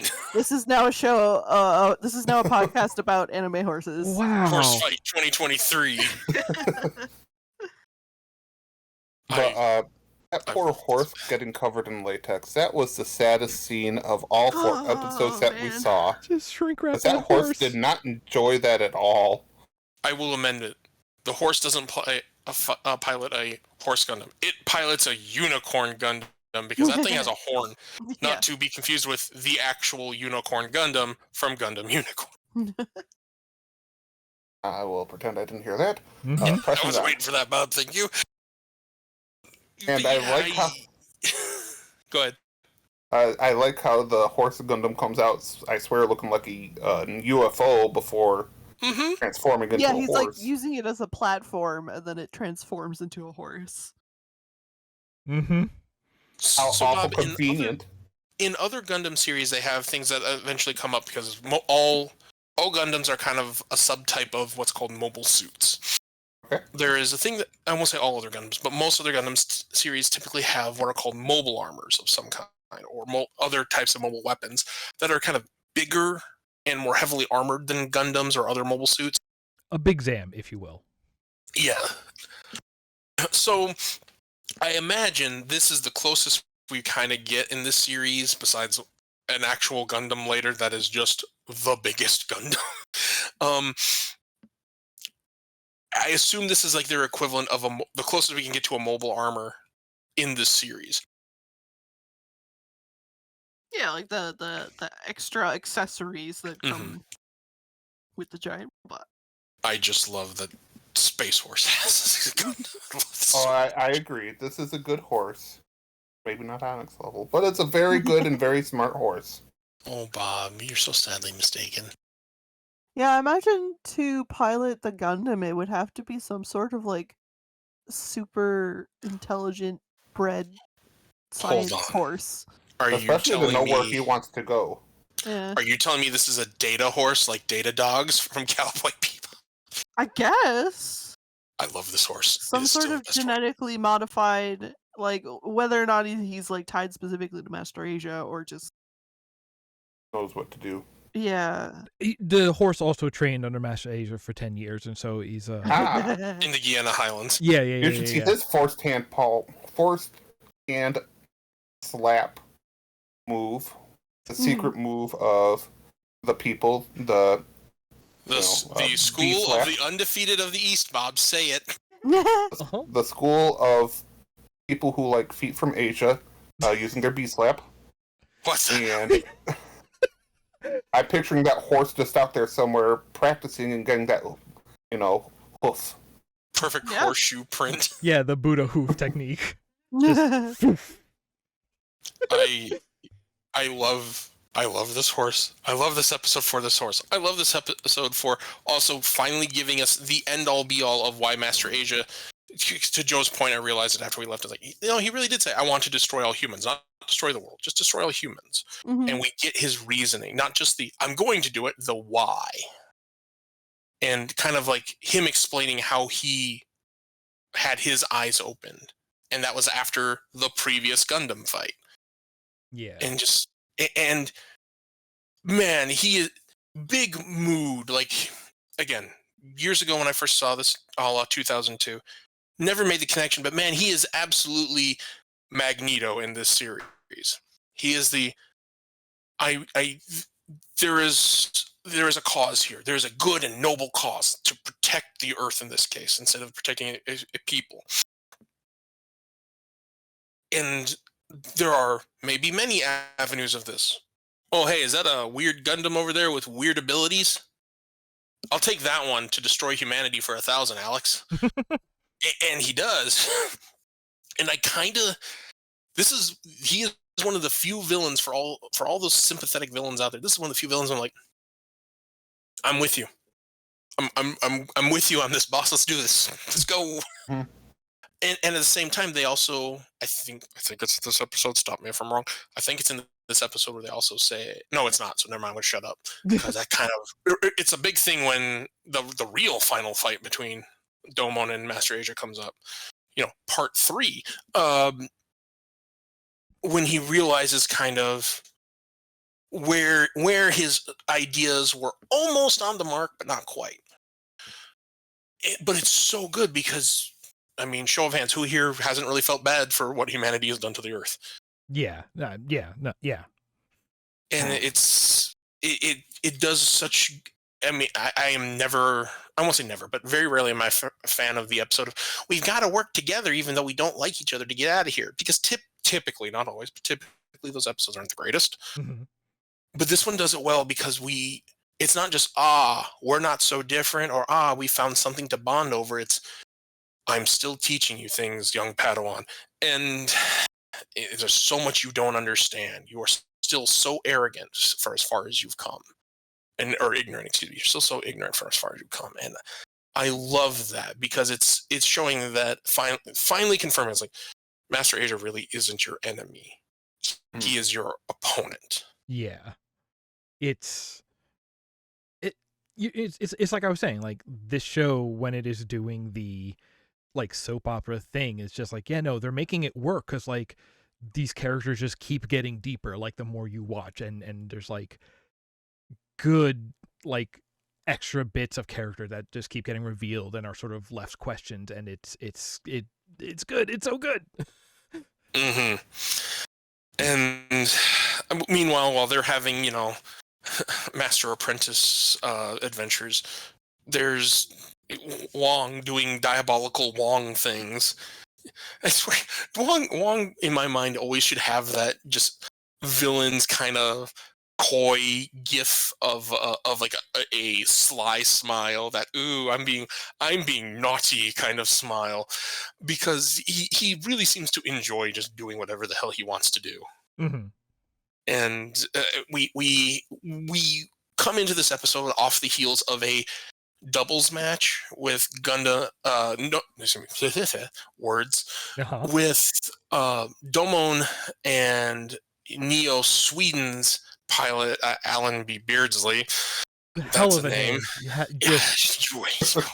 You ain't whistling Dixie. The only other red, white, and blue Gundam, Mm-hmm. because even America's Gundam has yellow, and it's a color scheme, fighting Neo Russia's Bolt Gundam and Canada's Grizzly Gundam. Bob, the reason this is important because there was a misunderstanding and Canada's Gundam pilot lost his wife in an accident that he thought was murder at the hands of Russia's pilot. Oh no! What? It's his backstory. Oh, it's both of their backstory. Drama. I know, drama, soap opera, as the Gundam fight turns, and it's so they're made to work together, and they do, because these are essentially two big burly boys fighting against a martial artist and A gymnast? say a gymnast, essentially. I don't know what Sweden has for fighters. And Sweden, if you hadn't picked up, also kind of had its super mode and knew about it, or knew how to do it, except they had a berserker system, where essentially Sailor Venus became Wolverine and just lost all control and would mercilessly slaughter. I mean, she beat Nia Russia's pilot, who is the biggest, burliest boy, by ripping his arm off just cleanly, just like in like 5 seconds, I think is what it was. Just a record time. And long story short, that's not supposed to be activated. Wong activated it. Yeah. Because he's Wong. He's so naughty, just doing naughty things. He's doing the Vince McMahon thing. He has to write the story of the fight needs an arc. Okay, if they reboot this needs to absolutely be the WWE, not the Olympics. Oh my God, yes. That'd be interesting. Oh man. Oh, that'd be so much better. Okay, who's the Stone Cold of G Gundam? Oh, this is where I say I only know names. I know nothing else. I mean, in today's, would Domon be, if it was like 10 years ago, I think Domon would be John Cena. Yeah, no, yeah, that's that. Oh my God, that's Neo Japan's music. Yeah, I don't know enough about wrestling either. I want the Orange Cassidy of G Gundam. That's a joke for Pat Bear and nobody else. So, like, is Master Asia just essentially Hulk Hogan at this point? Just the oldest of the fighters? No, Master Asia is the Undertaker, who just, you can't get rid of him. I was hoping you'd say that. Oh, I love the Undertaker. That's my boy. Even when he was a biker for a little bit. No, I think he's retired now. I have a brother-in-law who loves wrestling, and so he did a fight not that long ago, but I think it was sort of like more of just like a I'm y'all still respect me kind of thing. I just had my brain is a dangerous cul-de-sac because my brain just had an image of Master Asia doing one of his speeches about "Get angry, brother." All right. I'm gaveling this. We're not a wrestling podcast. We're an anime podcast. You're right. Actually, hang on. This is in my notes.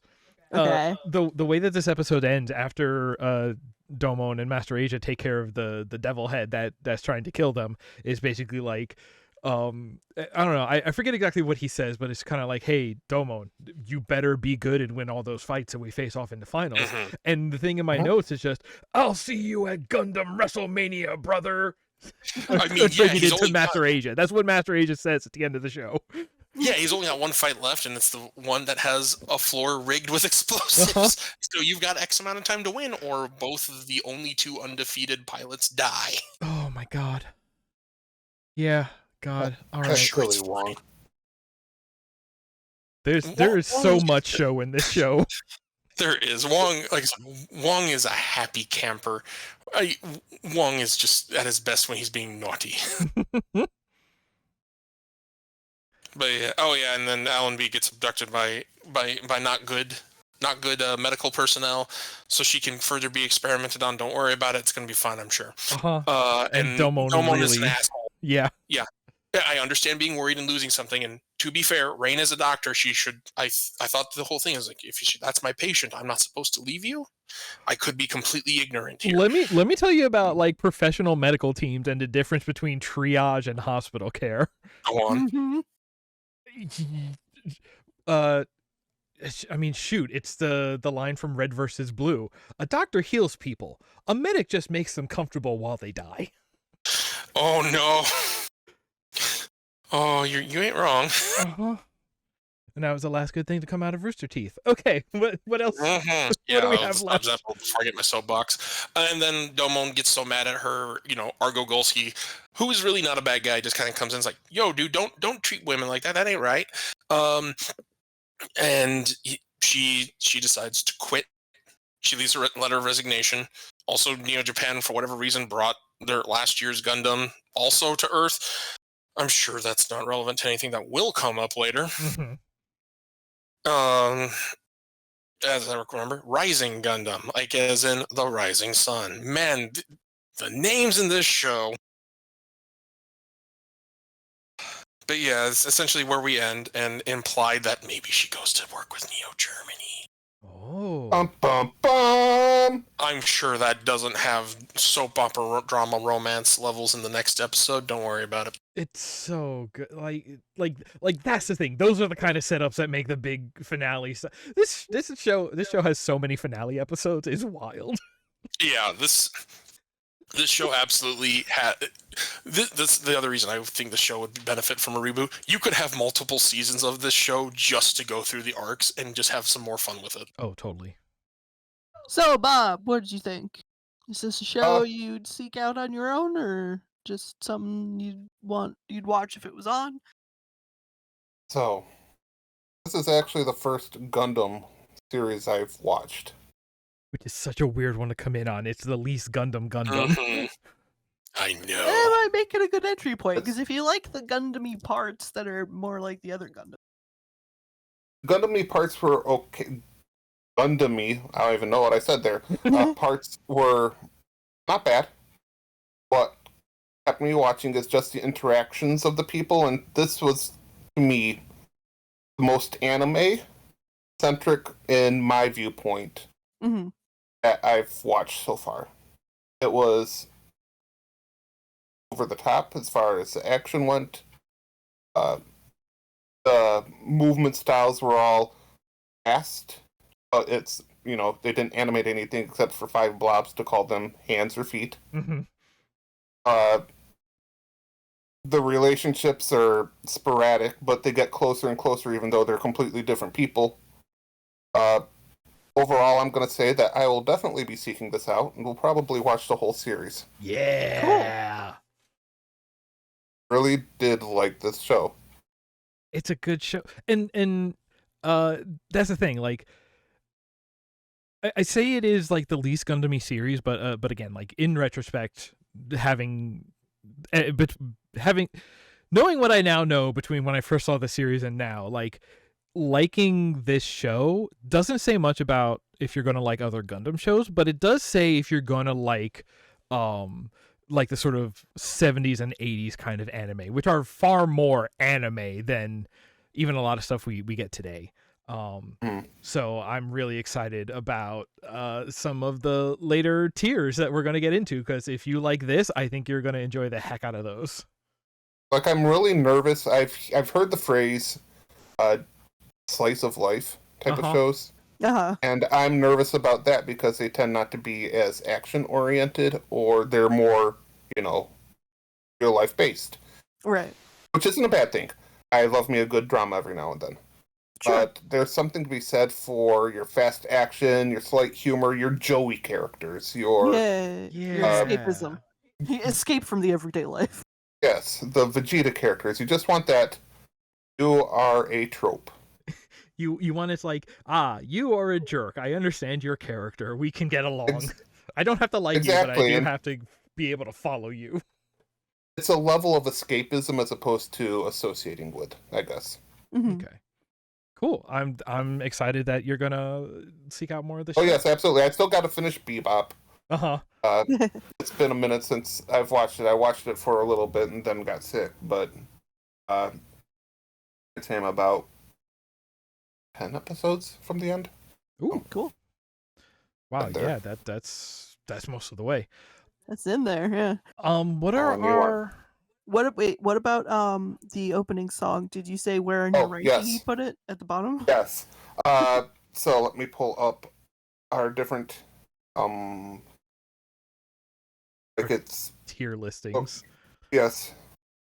I think if I recall, and this hurts my head to try to remember because not so bright sometimes. The list I have is top is Cowboy Bebop, then Trigun, then Yu Yu Hakusho, then Agretzko, and then Arcane.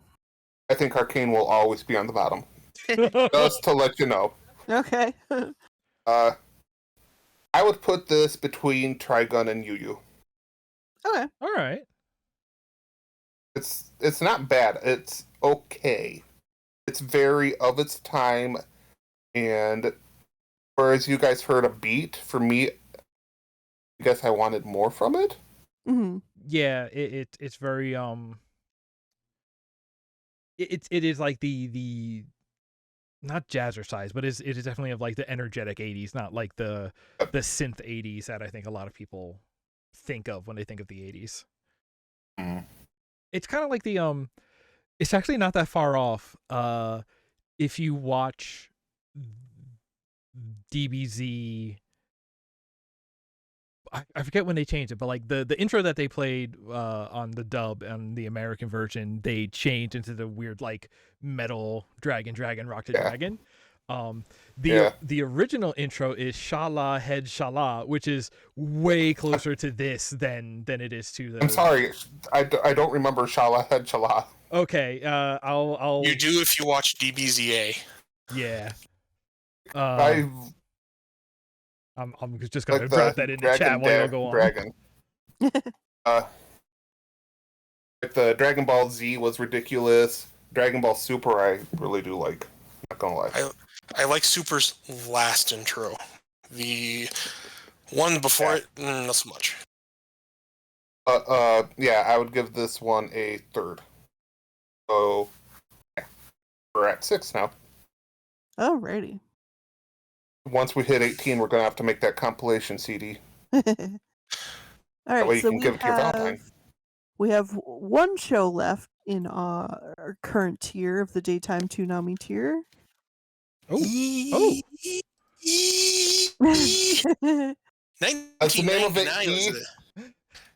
1999 was an important year for anime, Bob. Yeah. I was time to date me. I was a junior in high school. All right, so next time we'll be watching The Gang Steals a Rock'em Sock'em Starship, also known as Outlaw Star. Oh, I've heard of Outlaw Star. It's a good show. I have never seen a single episode of it, but at least I have heard of it. It is something.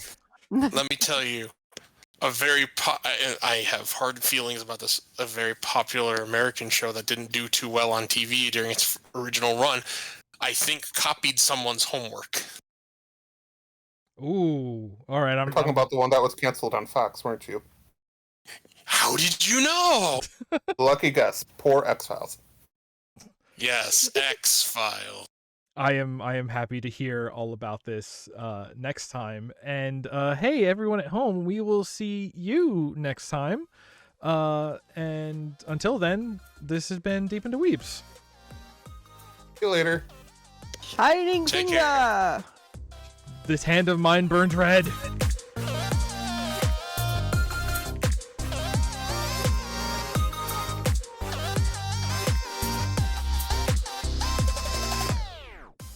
Deep in the Weebs is a show by Chuck, Nick, Joe, and Bob. Our theme music is Kawaii Friends by C. 3.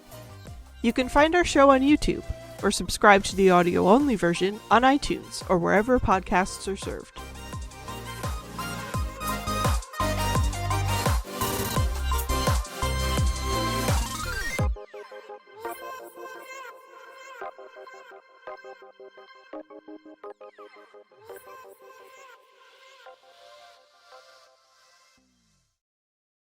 That's the one thing most missing from this selection is we do not hear Domon say, "This hand of mine is burning red. Its roar tells me to defeat you." Yeah, that's like all strictly in like the first 12 episodes. Right, but I feel after it's episode 1. It's like so iconic. It is. It is. Also, if your hand burns red after 4 hours, see a doctor.